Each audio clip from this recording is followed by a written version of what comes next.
Hello everyone, I am International Master Ratkovic Milovan. Welcome to Sicilian Dragon. In this 10-hour course, I'll show you some very interesting variations in this sharp, aggressive, and unpredictable opening. So let's get started. First, I'll show you variations that we are going to do in this course, and then we will start working very seriously on the first variation. We're going to talk about one of the main lines in Sicilian Dragon. It is called Yugoslav Attack Modern Line. But first, very briefly, to show you variations that we are going to do in this course. So white goes for e4, black goes c5, Sicilian defense, knight f3, d6, and then white plays d4. This is open Sicilian, and white wants to open the center. It's clear. Why is it called open Sicilian? Black takes, white takes, knight f6 attacking the pawn, knight c3, and then black goes g6. This is dragon. This is, by the way, classical dragon. So when somebody says dragon, that means classical dragon. Don't mix up dragon and accelerated or hyper accelerated dragon. They are similar, but totally different. Totally different. Some variations are same when we talk about this classical dragon, normal dragon, and accelerated and hyper accelerated dragon, but many variations are totally different. So just to clarify this, in this course we talk about classical dragon. So this is the first move that defines our variation. When we go g6, this is dragon. White has a lot of possibilities now. The main variation for white is the main system, the main setup for white is going bishop e3, playing f3 after that, then going queen d2 and long castle. This is also the best system for white, the most solid system for white. This is called the Yugoslav Attack. Black, on the other hand, castles short and tries to attack white on the queen side. So we will, of course, talk about this. Besides that, white can simply go bishop e2 and castle short. This is called classical variation, and we're definitely going to talk about this in our course. White can also go for a g3, bishop g2, and castle short. This is, of course, fianchetto variation. There is one more system that we are going to do in this course. It's called the 11-fish attack, and it starts like this. White goes for f4, and he wants to play some sharp chess. I have to say, before we start analyzing the Yugoslav Attack modern line, I have to say that in this course we're not only going to talk about dragon, we're going to talk about some other systems as well. For example, I'll show you how to play against Closed Sicilian in the spirit of dragon defense. Also, we'll talk about openings like Alapin. I will also show you how to play that in the spirit of dragon. We will talk about knight f3, c3, about delayed Alapin. We will talk about the Moscow variation. I mean, we'll do many other variations, and this will basically cover more than 90% of your opening repertoire is black against e4. Maybe even more than that, maybe even more than 95%. So yeah, as I said, if you watch these 10 hours and remember all this stuff, I mean, you will definitely improve, and you will be very happy when you see that you're playing black against somebody who plays e4 as white. Trust me. So let's get started. As I said, we will start with Dragon, Yugoslav Attack, modern line. e4, c5, knight f3, sorry, I'll delete this, d6, d4, so open Sicilian, cd, knight takes d4, knight f6, attacking the pawn, knight c3, g6. Okay, so dragon. White goes for this main setup. Bishop e3, f3, queen d2, long castle, so this is Yugoslav attack. We go bishop g7, white goes f3. So why is f3 move important? Because white simply wants to stop knight to g4. That's it. There is no question about that. f3 basically has to be played, and this is what most of people do in this position. If white decides to go for bishop e2, that's not precise. We will castle short.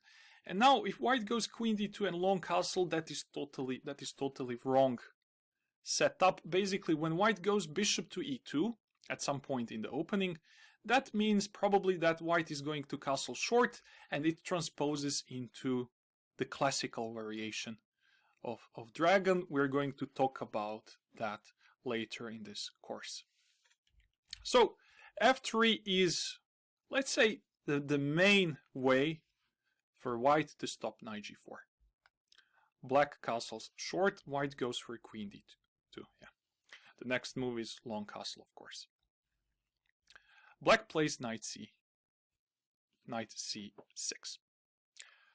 White castle long. This is the modern line. By the way, I have to tell you that besides modern line, besides castling, we have bishop c4 line, which is quite popular nowadays. This is called main line. And we also have the g4 line. This is called Panov variation.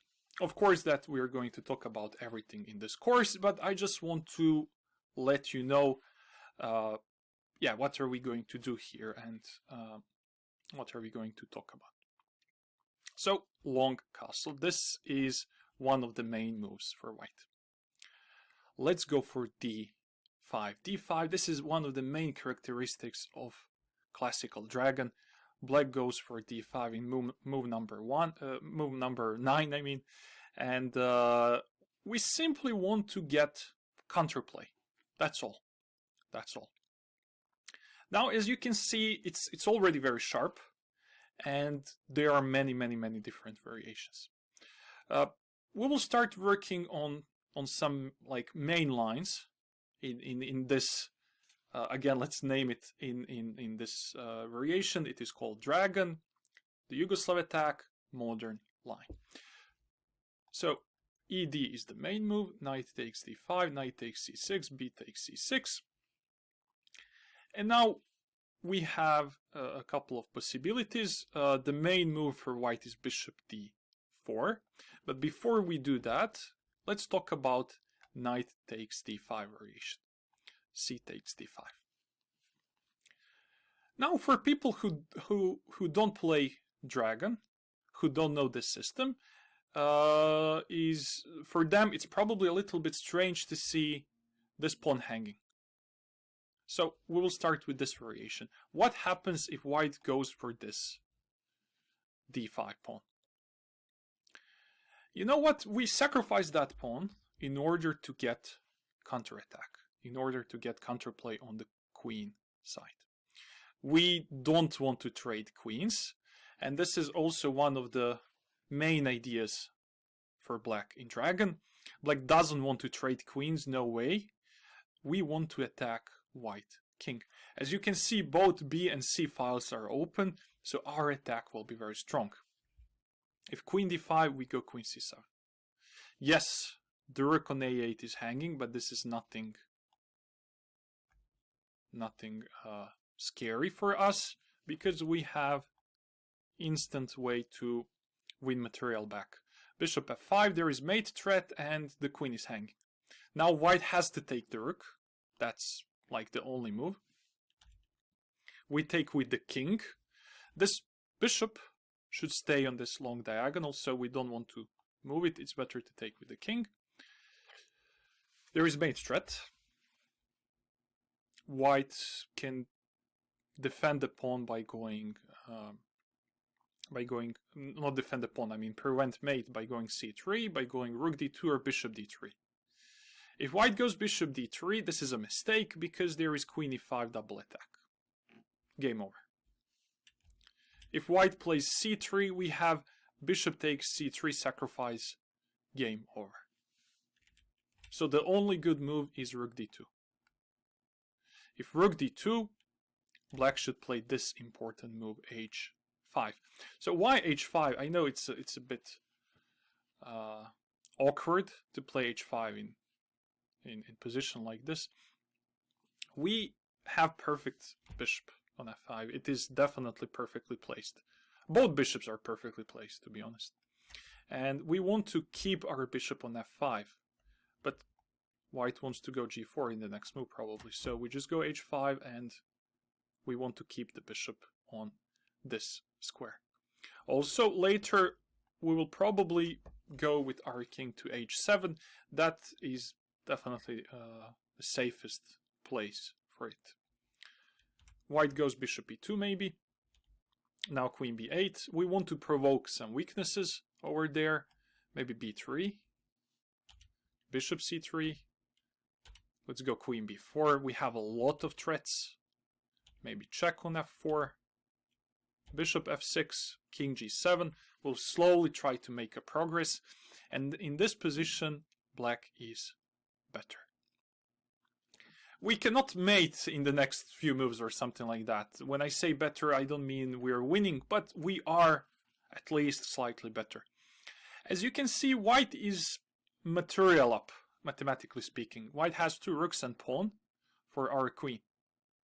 But there is still a lot of pieces on the board. And you know what? It is very sharp.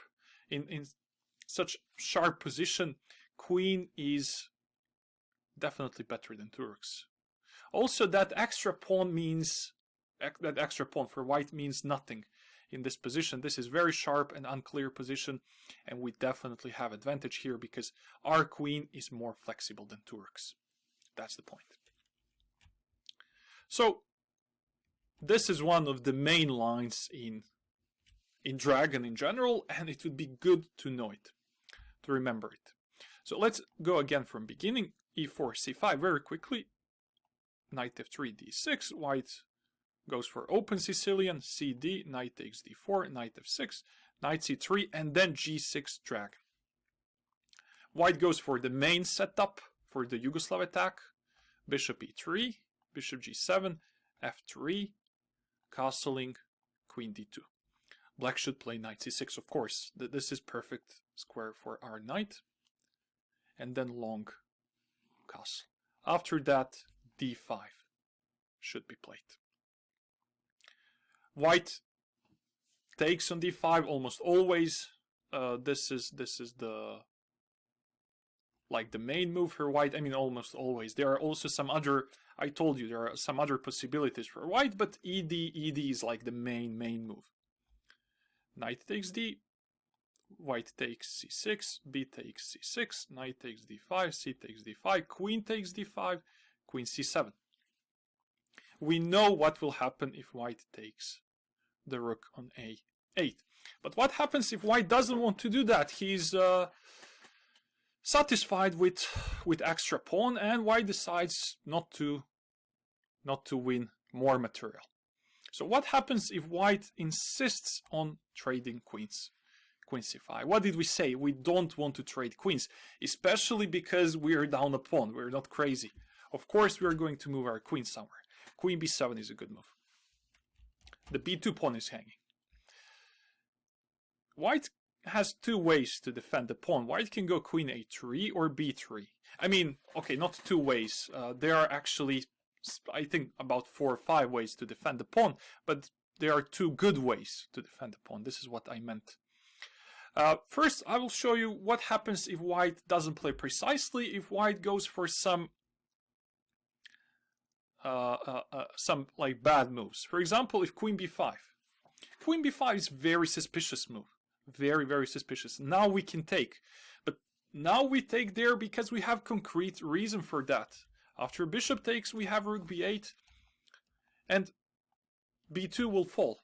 That's very good reason to exchange queens, of course. White moves the bishop somewhere. Let's take with the bishop check. King d2.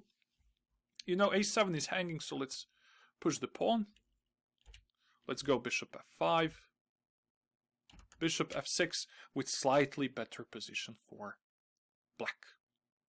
As you can see, black's position is much more stable. Also, white king, even though queens are off the board, white king is not 100% safe. Also, c2 and a2 are potential weaknesses, especially c2. So we are going to develop our f8 rook, slowly improve our position, and have very, very good play. There is a good game played in 2009 between two strong IMs, Paramos and Mosquera, and black won in that game very nicely. So if you really want to seriously to study this opening, please analyze that game. Okay. So when black goes queen b7, yeah, we know what to do if queen b5. What happens if c3? Actually, c3 variation will transpose into queen a3 variation. So let's see queen a3 first. Queen a3 is one of good moves, as I said already. If queen a3, we should just go bishop f5, and now c3. By the way, why bishop f5? We already know. Our bishop is perfectly placed on this square. So white goes c3. Now rook a b8 should be played. We have concrete threat. We are threatening bishop c3. We also want to bring the rook there, and I mean this would be ideal setup for black. Rooks on b8 and c8, queen here, and bishops on these two long diagonals. Okay, this is perfect setup. After, if we accomplish that, I think that the game is over. I think that white has no defense. This is so strong, yeah. So white goes for bishop a6, attacking the queen. We move the queen. Maybe bishop d3 to trade. This is one of the. This is, I think, computer's recommendation. What I'm showing you right now. So it's during the game. I mean, for human being, it's not easy to find bishop a6 and then bishop going back to d3. Of course, if white doesn't know opening theory. Black should go queen d5. If bishop takes f5, queen takes f5, and then rook, of course, f to c8. Light squared bishops are off the board, but still black has very strong pressure on the queen side. White goes g4, queen b5, rook f2, a5, a4. We're trying to squeeze white on the queen side. h5, bishop e5 with bishop d6 idea to trap white queen. Black is clearly better here.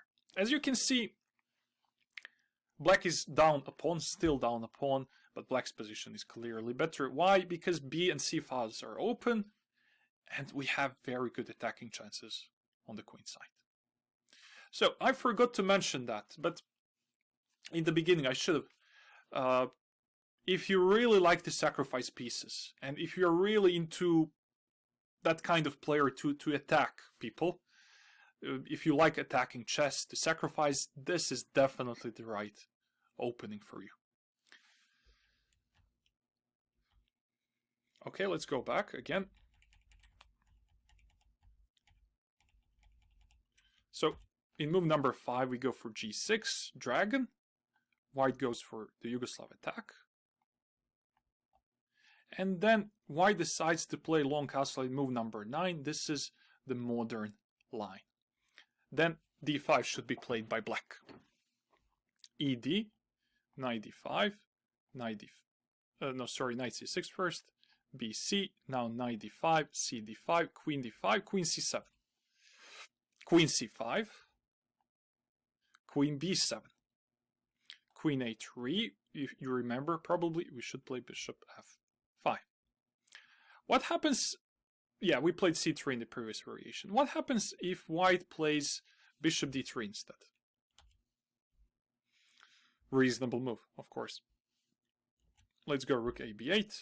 Now c3 would be terrible mistake for white, because bishop takes c3 and game over. Black wins the game.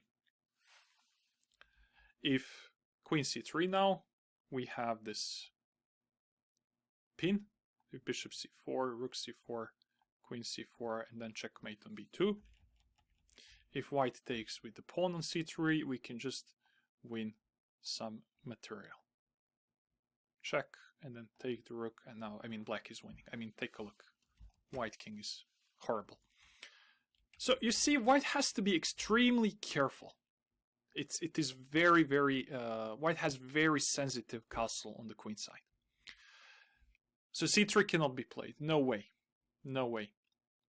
White has to play b3. If b3 is a good move, we should play queen c6. This is a difficult move to remember. Some of my students have difficulties to remember these kind of moves, like queen c6, because it is not a logical move. It's more logical to develop the rook, for example, or to do something with this bishop to take, or to retreat, right? But remember, whenever white goes for b3 in Dragon, c3 square is weakened, and on c3 it would be perfect to have our queen. So for that reason we're actually doing this. Our queen belongs on that square. Also, in some variations, the queen can go to f6. Now if white takes on f5, which is very tempting, we will simply go queen c3 attacking the bishop. White, let's say white is greedy. White wants to have material advantage and bring this bishop back. Now we're down a piece. Then this will happen. Rook b to c8. Remember this. Remember this move order. Also remember this idea. It's super important. Why not rook f goes c8? Because we need this rook on the d file. This rook will go to the c file, and that's at the moment ideal setup for us. You see that b3 was played. So now our rook on b8 doesn't do much.